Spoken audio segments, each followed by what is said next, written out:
If two wheels are locked on an axle so that they are not free to turn separately, one or the other has to slide. So engineers had to find a way to connect both rear wheels to the engine without sliding and slipping on turns. The device which makes this possible is a part of the rear axle. It is called the differential because it can drive the rear wheels at different speeds. Every muscle car ad in the 1960s led with horsepower. 455 cubes, 4-barrel carb, 0 to 60 in the blink of an eye. Detroit was in an arms race, and the weapon of choice was displacement. But here's the thing nobody talked about in those ads. If you couldn't get that power to the ground, it didn't matter. And for a whole lot of American cars, half of that power was going absolutely nowhere. One tire spinning, one tire sitting. All that fury wasted. The fix wasn't a bigger engine, it was something you couldn't even see. And today we're going to talk about it. Imagine splitting a fire hose in two. One side sprays full force, the other goes completely dry. That's essentially what an open differential did with your engine's torque. The moment one tire lost grip, all the pressure took the easy path, and the easy path wasn't moving the car forward. A differential sits at the rear axle and does the job of splitting power from the drive shaft between the two rear wheels. It has to do this because when you go around a corner, your outside wheel travels a longer arc than your inside wheel. They need to spin at different speeds. The open differential handles that beautifully. The problem is what happens when one wheel loses traction. It will always send power to the path of least resistance. So the moment one rear tire breaks loose on the wet road, a patch of gravel, or the starting line of a drag strip, that wheel gets all the torque. The wheel with grip gets nothing. The car just sits there with one tire smoking and one tire doing absolutely nothing. They called it a one-tire fire. They also called it a one-wheel peel or a peg leg. Whatever name you used, it was embarrassing. And in a muscle car with 300 horsepower or more, it was a serious performance problem. This wasn't some edge case scenario. This was the everyday reality of rear-wheel drive performance cars in the 1950s. The live rear axle that most American cars used actually made the problem worse.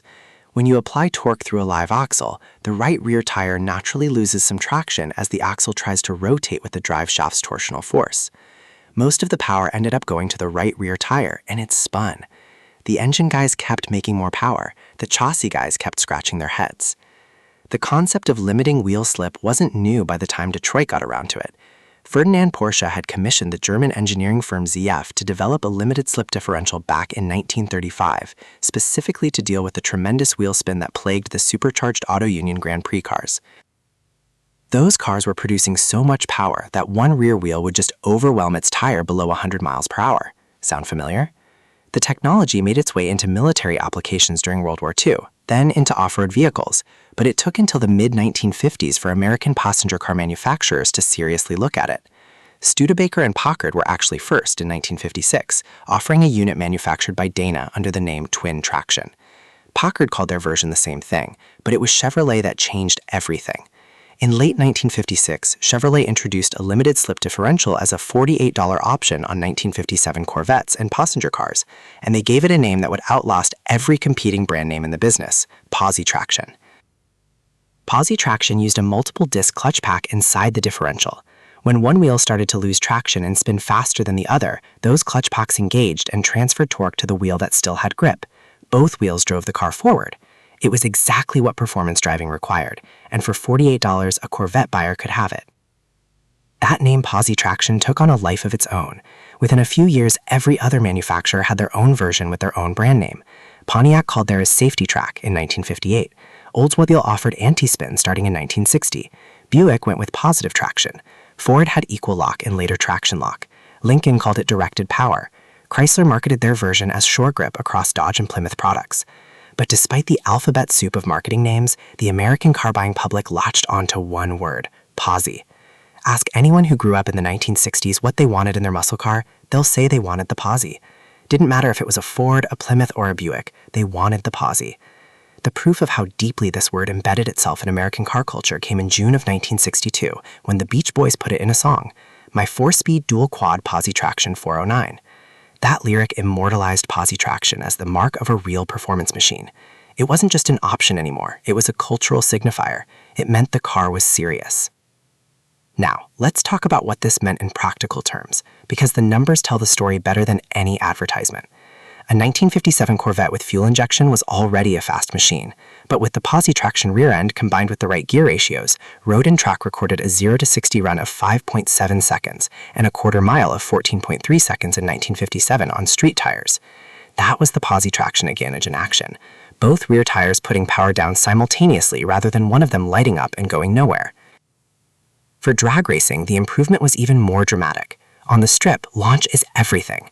With an open differential, even a fraction of a second of one tire spin at the launch ruins your elapsed time. A limited slip rear end let drivers actually use the power they had. The 1963 Chevrolet Impala Z11, the factory-built drag car with a 427 cubic inch V8, aluminum body panels, and a heavy-duty Positraction rear end with 4.11 gears, ran the quarter mile in 10.8 seconds at around 120 miles per hour. It was the first factory 10-second car. Positraction wasn't a footnote in that performance. It was a prerequisite. The 1964 GTO, the car widely credited with kicking off the modern muscle car era, listed safety track as a key option alongside the tri-power carburation setup. One of the test GTOs that car and driver used for their now famous road test, comparing the car to a Ferrari, was equipped with a limited slip differential and a 3.55 rear gear ratio. That combination helped the car run 0 to 60 in about 6.6 seconds and put down a 14.8 second quarter mile. That wasn't just engine output, that was traction management. A GTO without safety track on a drag strip was a car waiting to embarrass itself off the line. The same logic applied to every serious street machine of the era. If you were speccing out a performance car through a dealership option sheet, the limited slip differential was one of the first boxes you checked. You could have the biggest engine available, the best carburation, a 4-speed gearbox, and still waste half your horsepower on a one-wheel Burnout without a Posi rear end to back it all up. The clutch-type limited slip differential that Chevrolet popularized with Positraction was elegant in its mechanical simplicity. Inside the differential case, you had a set of clutch discs sandwiched between the side gears and the differential housing. Under normal driving conditions, the clutch packs allowed the wheels to rotate at different speeds, just like an open diff, so the car cornered normally without binding or tire scuffing. But the moment one wheel started spinning significantly faster than the other, the clutch packs loaded up. That loading transferred torque to the slower turning wheel, the one with grip. Both wheels drove. The trade-off was that clutch-type units required maintenance. The clutch packs would wear over time, especially if the car was driven hard repeatedly. There was also a specific gear oil required. Standard gear oil would cause the clutch packs to chatter on corners as they engaged and disengaged. That distinctive clunking or shuddering on tight, slow turns was a calling card of a worn or improperly maintained limited slip rear end. Owners who ignored it would eventually end up with a unit that behaved more like an open diff than they bargained for. There were other designs as well. The cone clutch unit that Studebaker originally used was simpler but less effective under sustained hard use. Some manufacturers, including Dana, also produced gear-type limited slip units that used worm gears rather than clutch packs.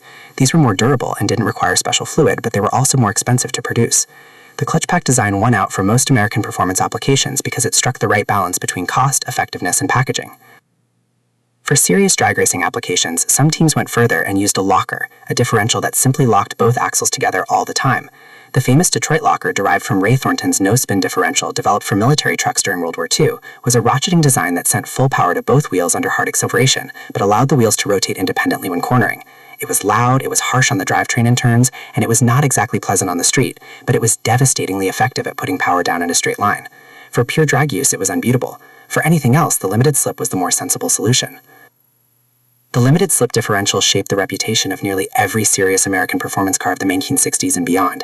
It's not a stretch to say that some of the most legendary quarter-mile numbers in muscle car history, the numbers that got magazine headlines, that got printed on dealership window stickers, that got bragged about at gas stations and drive-ins, were only possible because there was a Posi, a safety track, a shore grip, or a traction lock working quietly in the back axle.